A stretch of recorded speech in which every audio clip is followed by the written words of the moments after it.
Ciao dalla casa delle farfalle. Oggi parleremo di una cavalletta, un ortottero, considerata tra le più grandi cavallette del mondo, la Siliquofera grandis della Nuova Guinea. Non so se l'abbiate già notate perché qui abbiamo due esemplari, vivono sugli alberi delle foreste pluviali, la loro colorazione, la loro forma ben li confonde nell'ambiente, si nutrono soprattutto delle foglie su cui vivono.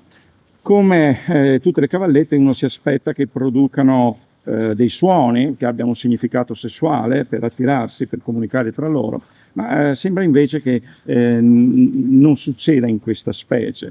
Cosa ci dici riguardo, Alessandro? Certo, non è stato trovato un organo per produrre suoni come le altre cavallette, tuttavia, anche in assenza di questa struttura, ne presentano un'altra alla base delle prime due paia di zampe che emette un suono per scopi difensivi, quindi per spaventare un eventuale predatore che cerca di catturarle. Sembra che tra di loro non si dicano niente, ma hanno comunque gli organi per potersi ascoltare, quindi ancora non sappiamo se di fatto questa specie riesca a comunicare con dei suoni oppure no.